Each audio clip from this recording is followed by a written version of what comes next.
ধ্যান ও প্রার্থনা থেকে পাঠ এবং সঙ্গীতের মাধ্যমে মাতিয়া বহনের পর আমরা এখন শুরু করব আমাদের লাইভ ডিভাইন বা দিব্য জীবন পাঠ ও আলোচনা।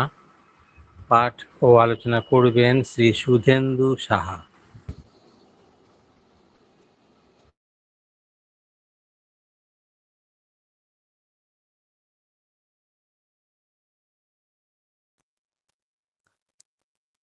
ওম শ্রী অরবিন্দ মীরা।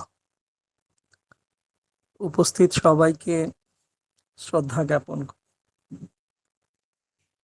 অগাস্ট মাস শুরু হয়ে গেছে, আজকে 4 তারিখ। আজকে হাবড়া মাতৃমন্দিরে রেলিক্স ইনস্টলেশন ডে ছিল, বিশেষ দিন। অনেকদিন আমাদের পড়া হয়নি, অনেক দিন। শেষ বোধ হয় 30শে জুন। জুলাই মাসটা একেবারেই হয়নি, মাঝখানে অনেকগুলো ঘটনাও ঘটে গেছে। যাই হোক, আমরা আজকে পড়ছি দ্য লাইফ ডিভাইনের ওই যেটা পড়ছিলাম, যে chapter super mind as creator, তার 12 নম্বর প্যারাগ্রাফের 4 নম্বর বাক্যটি থেকে শুরু করব। কতটা কি পড়তে পারবো জানি না, চেষ্টা করছি।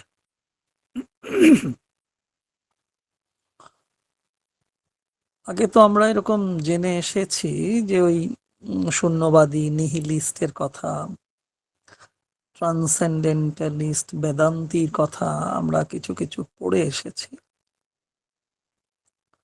সেখানে শূন্যবাদিতা যে বিভাজনের ক্ষেত্রটাকে প্রসারিত করে, এবং ট্রান্সেন্ডেন্টালিস্ট বেদান্তি অর্থাৎ তুরীয় বেদান্তবাদী যারা, বা তুরীয়বাদী বেদান্তি এরকম যদি বলা যায়, তাদের বিশিষ্ট ক্ষেত্র হলো অবিভাজ্য এক। এক জায়গায় বিভাজন শূন্যবাদীর, আর বেদান্তির কাছে অবিভাজ্যতা। এরকম তত্ত্বকথা কিছু কিছু আমরা পড়ে এসেছি। কতটা কি ধরতে পেরেছি বা ধরে রাখতে পেরেছি সেটা অন্য প্রশ্ন। শুরু করি তাহলে পাঠ।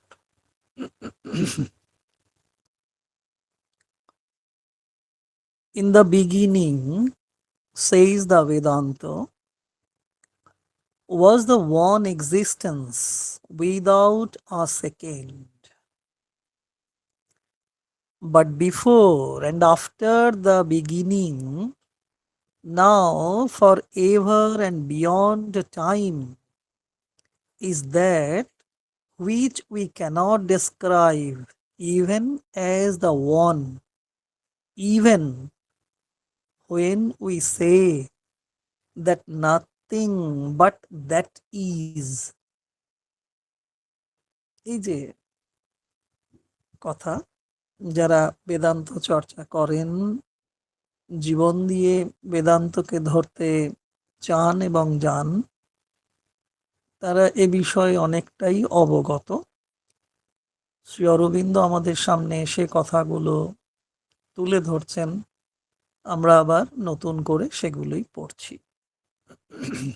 আমরা যেরকম নিয়ম মাফিক মূল ইংরেজি পড়ি, তারপরে বাংলা স্বীকৃত অনুবাদ পড়ি, সেই অংশ থেকেই একটু পড়ে নি। অগ্রে ছিলেন এক অদ্বিতীয় সৎ স্বরূপ, বেদান্ত বলছেন কথা। কিন্তু অগ্রবিন্দুর আগে ও পরে, এই মুহূর্তে, শাশ্বত কাল ধরে, কালেরও ওপারে আছে সেই নিরূপাক্ষ সৎ, যাকে অদ্বৈত স্বরূপও বলতে পারি না, অথচ বলি শুধু সেই আছে, আর কিছুই কোথাও নাই।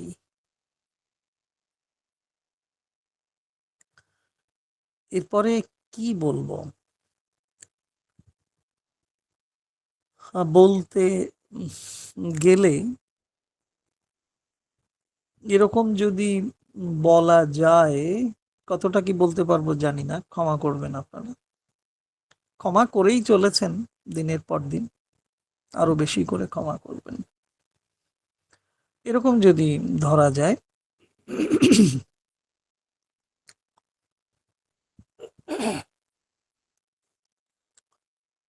বেদান্ত মতে সভ্যতার সূচনাকাল থেকে তার উপস্থিতি অদ্বিতীয় রূপে, এক রূপে, অবিভাজ্য সৎ রূপে। কিন্তু সূচনাকালের আগে ও পরে, বা এখন এই বর্তমান প্রেক্ষাপটে, বা কালের ওপারে যে আছে, তাহলে আমরা দেখে এসেছি সূচনাকাল থেকে অবিভাজ্য সৎ রূপে তাকে দেখে এসেছি। তা কালের ওপারে যে আছে, বর্তমান প্রেক্ষাপটেও যদি দেখি, কালের ওপারে, বিয়ন্ড টাইম, সেদিকেও যদি কতটা কি তাকাতে পারি, সেই দৃষ্টি, সেই মনোভাব, সেই দৃষ্টিভঙ্গি, সেই মনোভঙ্গি আমাদের তৈরি হয়েছে কিনা সাধন ধারায়, প্রশ্নচিহ্ন থাকে। তবু বলা যায় যে বর্তমান প্রেক্ষাপটে বা কালের ওপারে যে আছে, সে নিরুপাক্ষ সৎ। অর্থাৎ কি নিরুপাক্ষ সৎ? অর্থাৎ এমন এক অস্তিত্ব যাকে বর্ণনা করা যায় না। তো কালের ওপারে যিনি আছেন, যে আছে, সেই নিরুপাক্ষ সৎ যাকে আমরা বর্ণনা করতে পারছি না, সেই দৃষ্টি ভঙ্গি তৈরি হয়নি, সেই দর্শন ক্ষমতা আমাদের তৈরি হয়নি, সেই উপলব্ধির স্তরে আমরা পৌঁছইনি, তাই তিনি নিরুপাক্ষ সৎ হয়ে রয়েছেন, তাকে বর্ণনা করতে পারছি না। উই ক্যানট ডিসক্রাইব, আমরা তাকে বর্ণনা করতে পারি না। যাকে বর্ণনা করা যায় না তাকে অদ্বৈত বলি কি করে? যুক্তি বুদ্ধি আসছে। যাকে বর্ণনাই করতে পারলাম না তাকে অদ্বৈত বলি কি করে, অবিভাজ্য এক বলি কি করে? অথচ সূচনা কাল থেকে বেদান্ত মতে আমরা দেখে এসেছি তাকে অবিভাজ্য সৎ রূপে।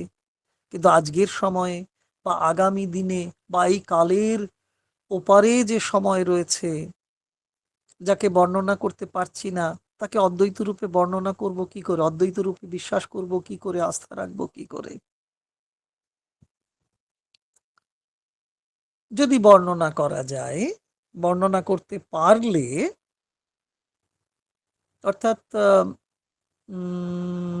এখানে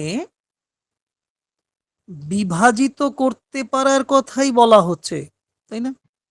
ওই যে বর্ণনা করতে পারলে, কাকে আমরা বর্ণনা করতে পারি? যে বিভাজিত হয়, বিভাজ্য যে, তাকেই বর্ণনা করা যায়। তাহলে বর্ণনা করতে পারলে এই প্রসঙ্গ যখন আসছে, তাহলে ওই বিভাজিত করতে পারার কথাই আমরা ভাববো। যে বিভাজ্য তাকেই তো বর্ণনা করা যায়। তারপর সে দ্বৈত নাকি অদ্বৈত তা বলা যেতে পারে।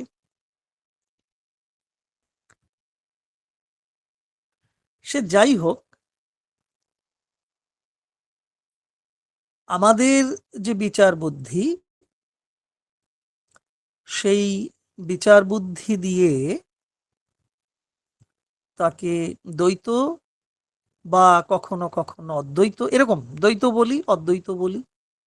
দ্বৈত কখন? যখন বিভাজ্য। অদ্বৈত কখন? যখন অবিভাজ্য। বেদান্তের সূচনাকাল থেকে তাকে অদ্বৈত রূপে জেনেছি। আর আজকের সময়ে বর্তমান প্রেক্ষাপটে দাঁড়িয়ে শিক্ষা, নতুনতর দীক্ষায় আমরা যখন আলোকিত হচ্ছি, তখন যুক্তিবুদ্ধি এসেছে, তাকে ঠিক মতো বর্ণনা করতে পারছি কিনা, তাকে খানিকটা দ্বৈতভাবে বিচার করে বসছি। প্রাচীনকালে যাকে অদ্বৈত বলেছে, আজকের যুক্তি বুদ্ধি দিয়ে তাকে দ্বৈত বলেও প্রমাণ করার চেষ্টা করছি। তাহলে তো ওই শ্রী অরবিন্দের ওই যে কথাটা, যে নাথিং বাট দ্যাট ইজ, এটা বলতে পারি। আর কিছু থাকুক বা না থাকুক, তিনি আছেন।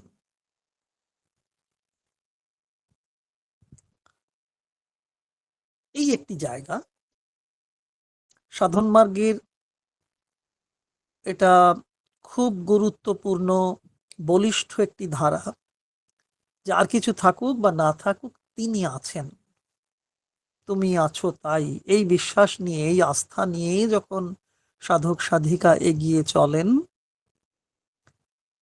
সেই স্তরকে আমরা শ্রদ্ধা করি, পুজো করি। হয়তো নিজের ধর্মে তাকে গ্রহণ করতে পারি না, কিন্তু বোধোদয় হয়েছে, বোধোৎপত্তি হয়েছে, সেই বুধাধিপতি হওয়ার একটা সুযোগ এসেছে। আর কিছু থাকুক না থাকুক, তিনি আছেন। মনে করুন না, শ্রী অরবিন্দকে দর্শন করার পরে মায়ের সেই উক্তি, ওই যে ওই কথাটা 1914 সালের 29শে মার্চের দর্শনের পরে যে 30 তারিখে যে লেখা, তার মধ্যে একটা এরকম কথা ছিল না, যে তার উপস্থিতি সবচেয়ে বড় প্রমাণ। তাহলে তার উপস্থিতি সবচেয়ে বড় প্রমাণ, অর্থাৎ তিনি আছেন।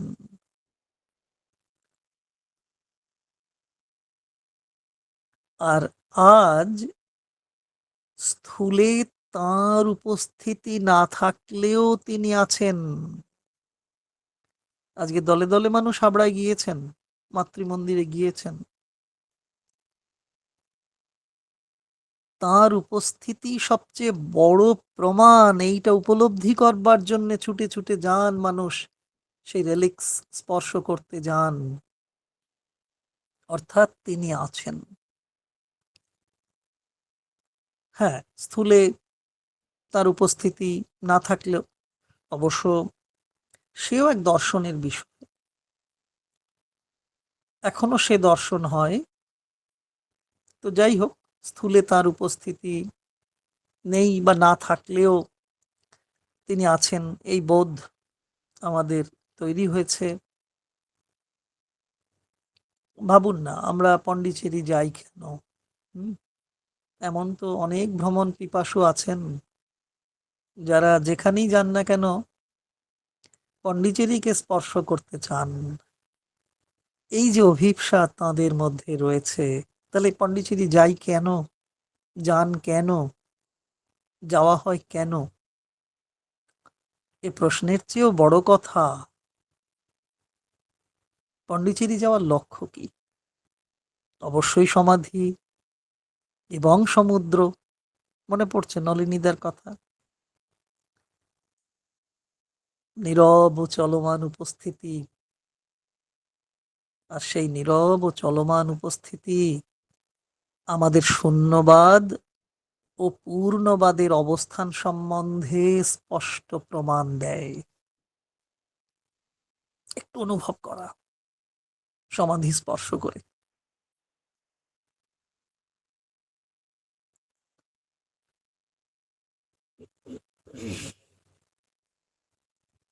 পরের বাক্যটি পড়ব, একটু বড়। যাদের কাছে মহাগ্রন্থ রয়েছে একটু দেখবেন, ভুল পড়তে পারি, ক্ষমা করবেন না একদম। আগে বলেছি ক্ষমা করতে, এবার একদম ক্ষমা করবেন না। 12 নম্বর অনুচ্ছেদ 5 নম্বর বাক্য।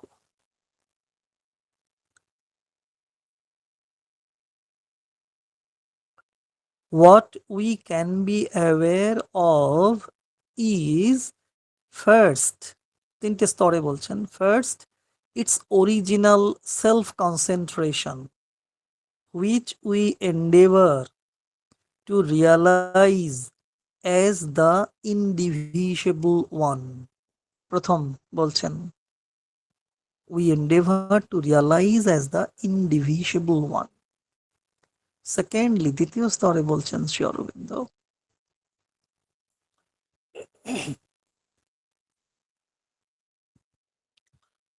সেকেন্ডলি বলছেন, the diffusion and apparent disintegration of all that was concentrated in its unity, which is the mind's conception of the universe. প্রথমে আমরা ইনডিভিজিবল ওয়ানকে দেখছি, তারপরে মনের ক্ষেত্র আসছে। শ্রী অরবিন্দ ধরছেন কেমন করে, which is the mind's conception of the universe। এই ইউনিভার্সকে মন যে ভাবে, ইউনিভার্স ভাবছে, ইউনিভার্সকে তৈরি করছে, ভেবে নিচ্ছে। যাই হোক, পরে আমরা চেষ্টা করব একটু বলার। এবার তৃতীয় সম্পর্কে বলছেন শ্রী অরবিন্দ, দেখুন। And thirdly, its firm self-extension in the truth consciousness, which contains and upholds the diffusion and prevents it from being a real disintegration, maintains unity in utmost diversity and stability in utmost mutability। কি অদ্ভুত অদ্ভুত কথাগুলো বলছেন না। insists on harmony in the appearance of an all-pervading strife and collision, keeps eternal cosmos where mind would arrive only at a chaos eternally attempting to form itself। ভেঙে ভেঙে, যাতে না বোঝার কোনো জায়গা না থাকে, সেজন্যই যোগ ঋষি শ্রী অরবিন্দ কি সুন্দর করে ভেঙে ভেঙে বলে দিচ্ছেন। আমরা একটু অনুবাদ পড়ার চেষ্টা করি শ্রীমত অনির্বাণ।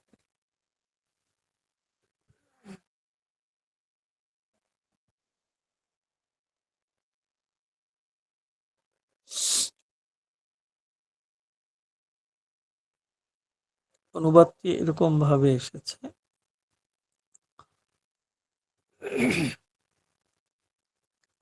নির্বিকল্প চেতনায় প্রথমত জাগে তার সর্বাধার মহাবিন্দু ঘন স্বরূপ।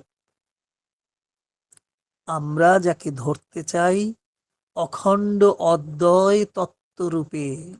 প্রথম ক্ষেত্রটি বলছেন, original self concentration which we endeavor to realize as the indivisible one।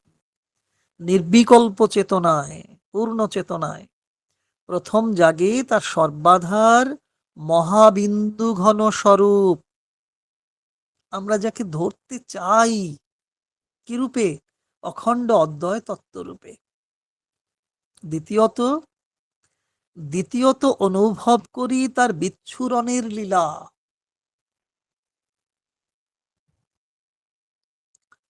যেন যা কিছু সংহৃত ছিল সে বিন্দুতে পরিকীর্ণ পূর্ণালোকে ছড়িয়ে পড়ছে, তা মনোগোচর বিশ্ব হয়ে। যা সংহৃত ছিল তাই ছড়িয়ে পড়ছে মনোগোচর বিশ্ব হয়ে।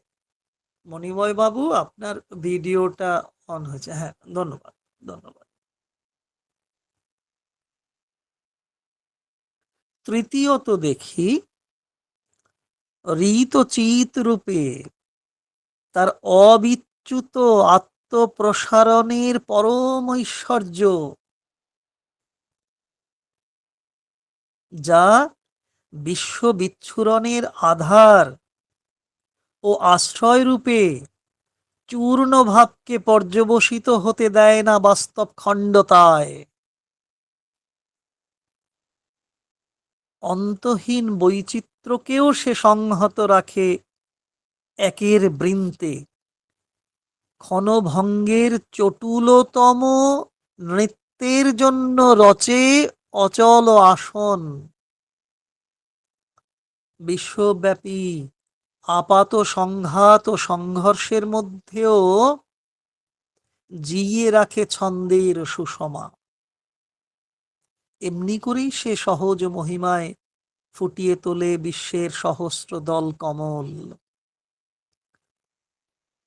মনের সৃষ্টি প্রয়াস যে ক্ষেত্রে নিয়তির অসার্থক আবর্তে পাক্ষে মর্ত শুধু।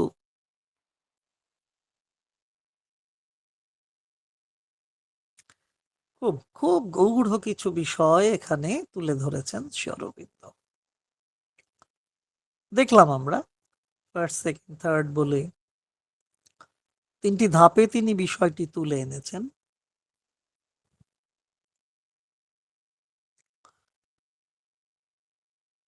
তিনটি বিষয় সম্পর্কেই চর্চাকারী যে সাধক সাধিকা বৃন্দ রয়েছেন তারা এই বিষয়ে যথেষ্ট অবগত।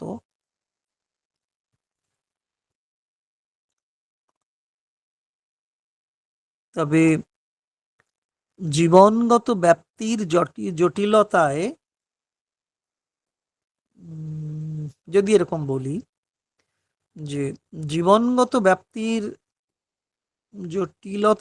জটিলতায় তা অনেক সময় সরে সরে যায়। কথাটা ওই নিজের কথাটাই বেরিয়ে যাচ্ছে। আসলে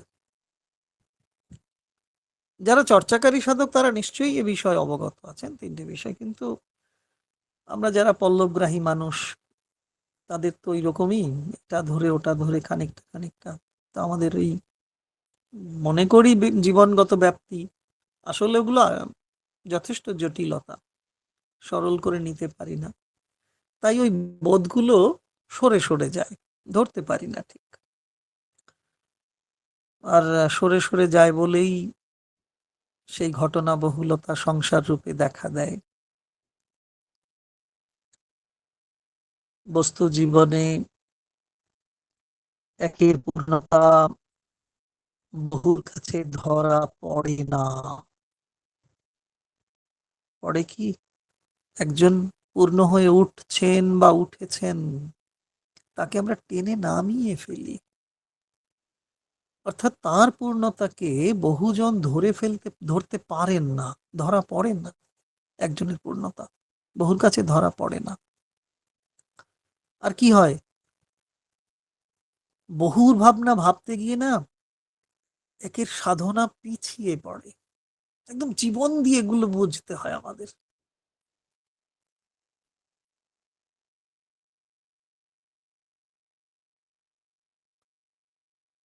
তখন নিষ্ফল, হতাশ হওয়ার নিষ্ঠুর অহংকারী প্রবণতা দেখা দেয়। অথচ ঠাকুর শ্রী অরবিন্দ কি ভীষণ উজ্জ্বলতা নিয়ে আমাদের জীবনকে আলোকমণ্ডিত করতে থাকেন, করছেন, করে চলেছেন। সঙ্গে মা রয়েছেন, কি ভীষণ উজ্জ্বলতা দিয়ে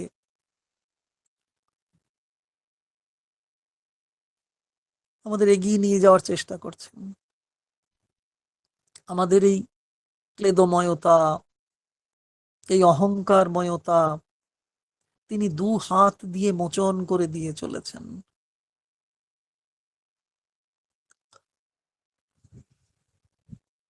এই তো খানিকটা আগে আগের বাক্যটি পড়তে গিয়েও আমরা দেখছিলাম যে ওই প্রথমেই বলেছিলাম যে শূন্যবাদীর ক্ষেত্র বিভাজন, তাই না? শূন্যবাদী যিনি নিহিলিস্ট, তারা বিভাজিত হওয়ার যে ব্যাপারটা দেখেন, বিষয়টা দেখেন। এবং তুরীয়বাদী বেদান্তি, অর্থাৎ ওই যে ট্রান্সেন্ডেন্টালিস্ট বেদান্তিন, তাদের ক্ষেত্র অবিভাজ্য এক। তো বলছিলাম একটু। আবার বেদান্ত মতে গিয়ে দেখছি যে প্রথমেই পেয়েছি আমরা সেই অদ্বিতীয় সৎস্বরূপকে, তিনি এক এবং অবিভাজ্য।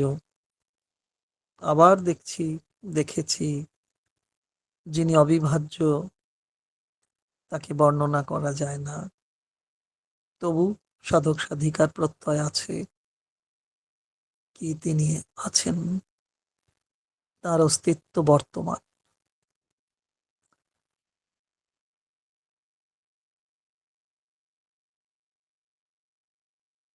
এই প্রত্যয় আছে, প্রত্যয় কখনো কি ভেঙে চুরে যাচ্ছে জানি না। যাচ্ছে বোধহয়।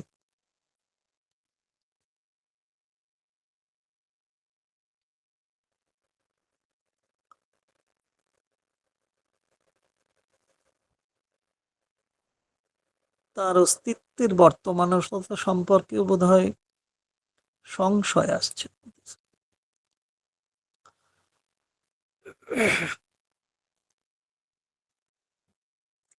তাহলে এখন আমাদের সচেতন থাকতে হচ্ছে, অবশ্যই সচেতন থাকতে হবে।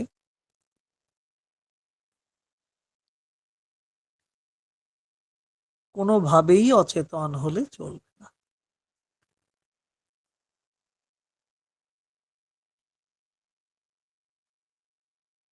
সচেতনতা আমাদের খুব গুরুত্বপূর্ণ শিক্ষা দান করছে। এই অনুচ্ছেদে শ্রী অরবিন্দ সেই শিক্ষা দিতে গিয়ে 3টি পর্ব বললেন না। ধ্যান ধারণার মধ্য দিয়ে আমরা এগোতে থাকি, নানাবিধ কর্মধারাও সেই অনুযায়ী চলতে থাকে, স্বাভাবিক গতি প্রাপ্ত হয়। সচেতন থাকতে পারা বা সচেতন থাকলে কি রকম দৃষ্টিভঙ্গি বা না মনোভাব না, তুমি আসতেই তোমার পারে। বোঝার মুশকিল আছে। না না, এটা নেই, সবার সমান হয় নাকি? হ্যাঁ,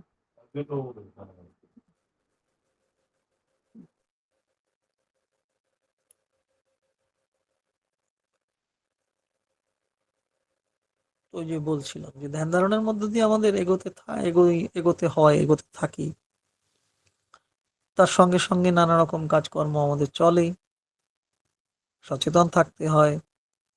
সচেতন থাকলে তার কিছু মনোভাব থাকে, দৃষ্টিভঙ্গি থাকে। শ্রী অরবিন্দ প্রথমেই বললেন না, ইটস অরিজিনাল সেলফ কনসেন্ট্রেশন, যেটি আসলে বাংলা অনুবাদেই দেখেছি যে সর্বাধার মহাবিন্দু ঘন স্বরূপ।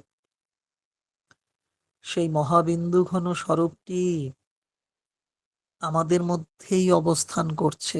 এই জায়গাটা ধরা, যে ইটস অরিজিনাল সেলফ কনসেন্ট্রেশন, এক হিসেবে অবিভাজ্য রূপে সেই মহাবিন্দু ঘন স্বরূপ তিনি আমাদের মধ্যে অবস্থান করছেন।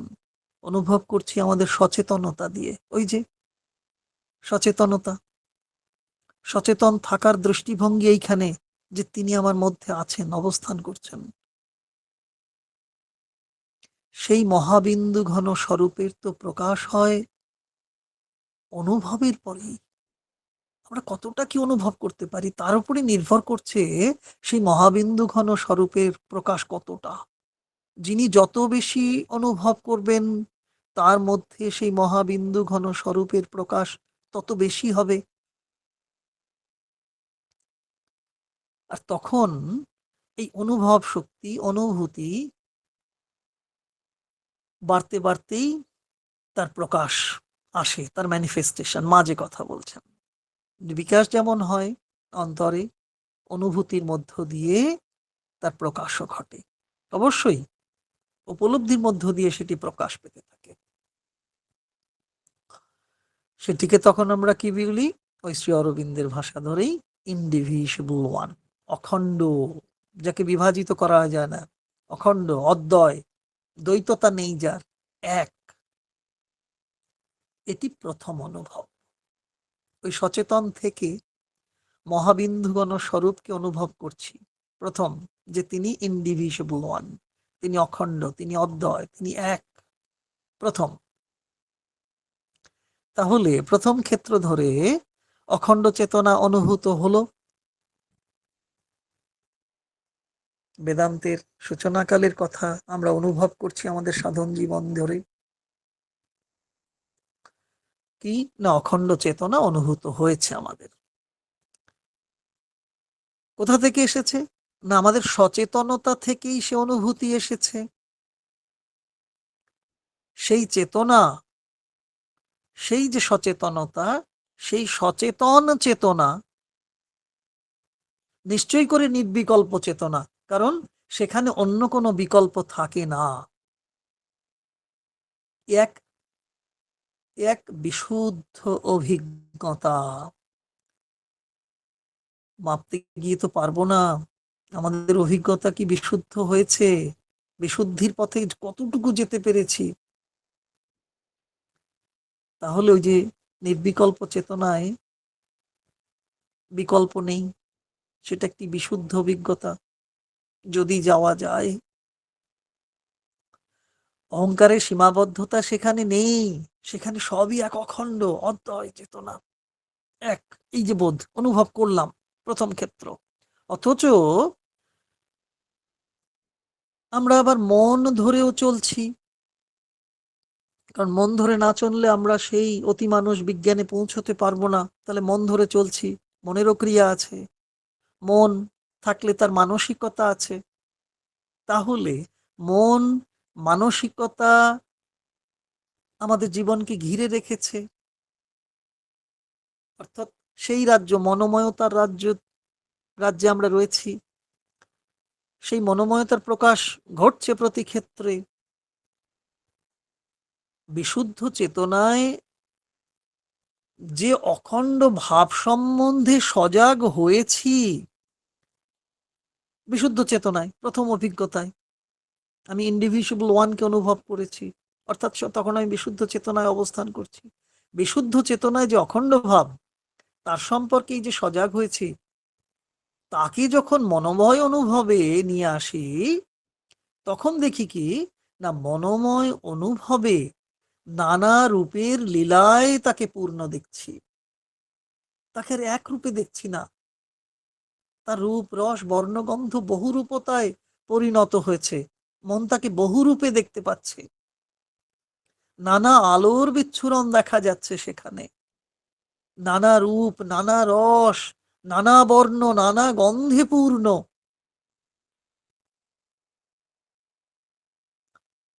তার মনোময় প্রকাশ, তার মনোময় প্রকাশ বিশ্বরূপে প্রকাশিত হয়েছে।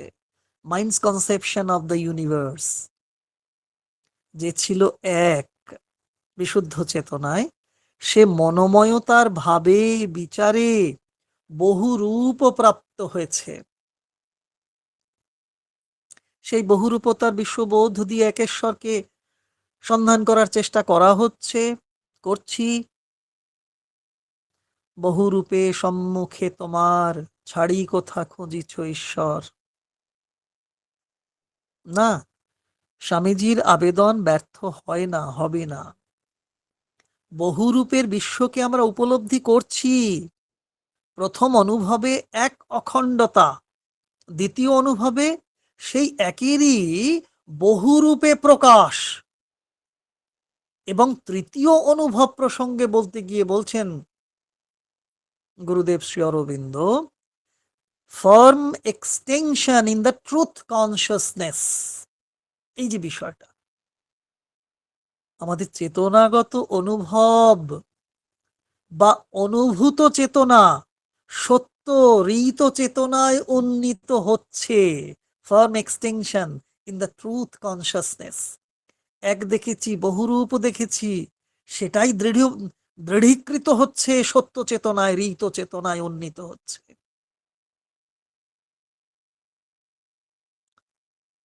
মনোময়তায় যা ছড়িয়ে যেতে পারে, বিচ্ছিন্ন হয়ে পড়ার সম্ভাবনা থাকতে পারে, তাকে এই সত্য ঋত চেতনা আর বিচ্ছিন্ন হতে দেয় না। তখন সেখানে ডিসইন্টিগ্রেশন থাকে না, সবকিছুই তখন ইন্টিগ্রেটেড ফর্মে থাকে, একীভূত থাকে, বিচ্ছিন্ন হয় না, থাকতে পারেও না, হতে পারেও না। ডিভার্সিটির মধ্যেও তখন ইউনিটি, ডাইভার্সিটির মধ্যে ইউনিটি থাকবে, বৈচিত্র্যের মধ্যে ঐক্য থাকবে। এটা পরম প্রাপ্তি। এক বহু এবং বহুতার মধ্য দিয়ে কি বহুতা থাকবে, মনোময়তার বহুতা থাকবে, কিন্তু তার মধ্যে সেই বহুতাও সত্যরিত চেতনায় উন্নীত হচ্ছে, সে বিচ্ছিন্ন হয়ে পড়ছে না। অনেক ডাইভার্সিটি থাকবে, বিচ্ছিন্নতা থাকবে, কিন্তু তার মধ্যেও থাকবে ঐক্য, বিচ্ছিন্নতার মধ্যে ঐক্যবোধ থাকবে। তখন মিউটিবিলিটি দূর হয়ে যাবে, আসবে স্টেবিলিটি। আমাদের কাছেই আমরা প্রশ্ন করব। আমরা ডাইভার্সিটির মধ্যে থাকছি, থাকতে থাকতে কখনো কি সেই ইউনিটিকে অনুভব করছি না? একেবারে অনুভূত হচ্ছে কখনো কখনো। মিউটিবিলিটি মিউটিবিলিটি আছে, কিন্তু তার মধ্যে স্টেবিলিটি আসছে কি না? আসছে। সব সংঘাত, দ্বন্দ্ব, বিচ্যুতি, বিঘ্ন, বিপদ সরে যায়, সরে যাচ্ছে।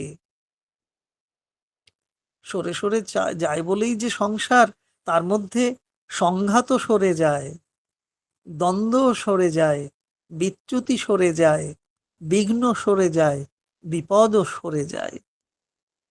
তবে আমাদের ভ্রান্তি, আমাদের সীমিতি কোথায়? ওইখানে, যা আমরা সেই সংঘাতের মধ্যে নিজেদের গুটিয়ে নিই, দ্বন্দ্বের মধ্যে গুটিয়ে রাখি, বিচ্যুতির মধ্যে থাকি, বিঘ্ন বিপদের মধ্যেই পড়ে থাকতে ভালোবাসি।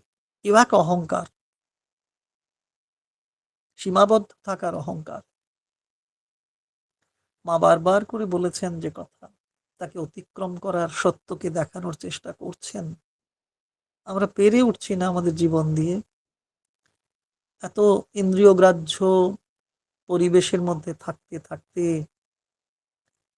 অতিক্রম করার পন্থাটাকে, সেই দৃষ্টিভঙ্গিকে, সেই মনোভাবকেও বোধহয় ধরে ফেলতে পারছি না। কোথায় গুটিয়ে রাখছি মনোভাব, যেন উত্তরিত সত্যের দিকে যেতে চাইছে না। সাধারণ মন তো, সাধারণ মন পিছিয়ে পড়ে, আগেও পিছিয়ে পড়তো। সাধারণ মন যদি উচ্চতর ক্ষেত্রে না যেতে পারে, সে পরবর্তী সময়েও পিছিয়ে পড়বে। সেখানে একমাত্র সত্য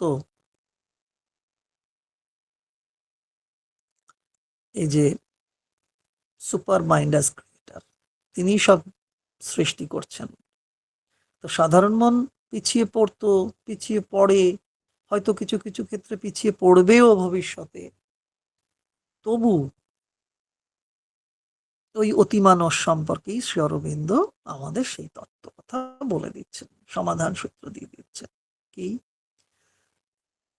না, অতিমানসিক ঋত চেতনায় সেই সবকিছুকে বেঁধে বেঁধে রাখতো, রাখে, রাখবেও। তাহলে সেই অতিমানস চেতনাকে, সেই ঋত চেতনাকে আমরা অনুভব করব, করার চেষ্টা করব। অতিমানস চেতনাকে অনুভব করতে পারলে, পারবো। সবচেয়ে সহজ সূত্র শ্রী অরবিন্দ বলেছেন, মাকে ধরো। মাকে যদি ধরতে পারি যথাযথ, একটু আলগা করেও ধরলেও দেখবেন কত ফল আমরা পাই।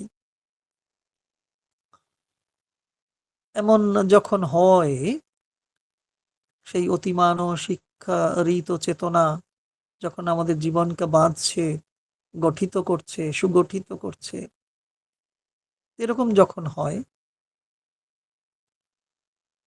তখন নতুন কিছু করতে কার না ভালো লাগে? পুরনোর মধ্যে থাকতে থাকতেও যখন অতিমানসিক বোধ আমাদের জাগিয়ে দেয়, তখন পুরনোকে ধরে না থেকে বরং নতুন কিছু করতে ভালোই লাগে। সে নতুন উদ্যম, নতুন প্রেরণা, জীবনের সকল প্রগতিহীন একঘেয়েমি তখন কেটে যায় বলেই তো অন্তত বিশ্বাস।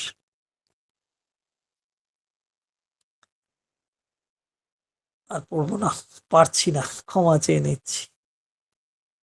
সবাই ভালো থাকুন, আনন্দে থাকুন। আর এ সপ্তাহে দুটো অনুষ্ঠান রয়েছে। আগামী 7 তারিখ শ্রী অরবিন্দ সোসাইটি ইস্ট ক্যালকাটা ব্রাঞ্চের আমাদের ভালোবাসার দিদি সেক্রেটারি জবাদি চলে গেছেন 15ই জুলাই। তার জন্যই একটু বসা হবে। আর ওদের সেমিনার ছিল 16ই জুলাই, বিষয় ছিল প্রোটেকশন, এরকম কিছু একটা করার চেষ্টা চলছে। বাকি যারা আছেন তারা চেষ্টা করছেন, ওদিনকে হয়তো একটু শ্রদ্ধা জানানোরও চেষ্টা করা হবে জবাদির প্রতি। আর আগামী রবিবার 9ই অগস্ট শ্রী অরবিন্দ সোসাইটি পায়রাডাঙ্গা ব্রাঞ্চের ওদের অনুষ্ঠান, খুব ভালো অনুষ্ঠান হয়, খুব আন্তরিকতার সঙ্গেই কল্যাণ দ্বারা করে থাকেন, যাদের ব্যানারে আজকে আমরা পড়লাম। যাদের সম্ভব হবে একটু আসবেন, ভালো লাগবে। আমরাও চেষ্টা করব যাওয়ার। সবাই ভালো থাকবেন। জয় মা, জয় শ্রী অরবিন্দ।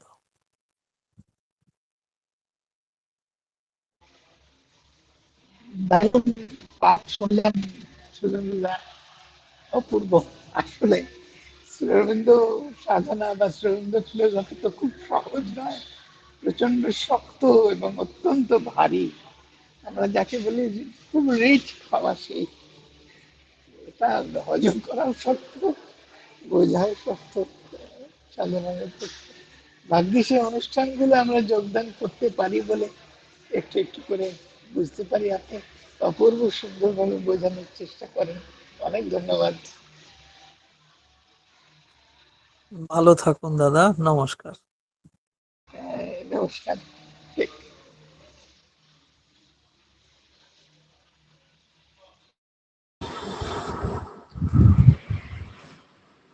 সুধেন্দুদা তো বলেই দিয়েছেন, তবুও আমি আরেকবার সবাইকেই যদি আগামী 7 তারিখে যদি পারেন জবাদিকে একটু শ্রদ্ধা জানানোর জন্য ইস্ট ক্যালকাটাতে আসবেন।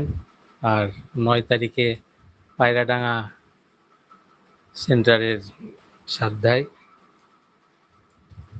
জন্মজয়ন্তী পালন করি আমরা, শ্রী অরবিন্দ আগস্ট মাসে জন্মজয়ন্তী পালন করা হবে। আর জন্মদিনটা আমরা নীরবে পালন করি ফ্লাওয়ার অফারিং এবং মেডিটেশনের মাধ্যমে। সুতরাং 9 তারিখে জন্মজয়ন্তী পালনের জন্য আপনাদের সকলের আমন্ত্রণ থাকলো। যারা আসতে চাই ফোনে যোগাযোগ করে নেবেন, আমি কিভাবে আসবেন জানিয়ে দেবো। কল্যাণদা, একটা ছোট্ট প্রশ্ন করব, যে ইস্ট ক্যালকাটার অনুষ্ঠানটা কি অনলাইন শুনতে পাওয়া যাবে? অনলাইন সম্ভবত না, এটা সুধীন্দ্রদা ভালো বলতে পারবেন। না না, ওটা অনলাইন নয়, একদম ঘরোয়া অনুষ্ঠান, একেবারে ঘরোয়া অনুষ্ঠান, সীমিত কয়েকজনকে নিয়ে ঘরোয়া ভাবে। হ্যাঁ, তো শুধু একটা ভিডিও করে তাহলে একটু পাঠাবেন, তাহলে ততটুকু সেটা দেখবো আমি। চেষ্টা করা যাবে দাদা, আপনার অনুরোধ ঠিক ঠিক এটা ঠিক আমরা খেয়াল রাখবো, চেষ্টা করবো। কেমন? ঠিক ঠিক ঠিক। আমি অন্তর থেকে জবাদিকে আমার প্রণাম জানালাম। তাকে দেখিনি, গলা শুনেছি, কিছু কিছু কথাও আমাকে বলেছেন, আমাদের সঙ্গে হয়েছে। হুম হুম, যাই হোক, আমি অন্তর থেকে ঠিক। মা গোবিন্দের কাছে উনি খুব ভালো থাকুন, সেটাই আমি সবসময় চাইব।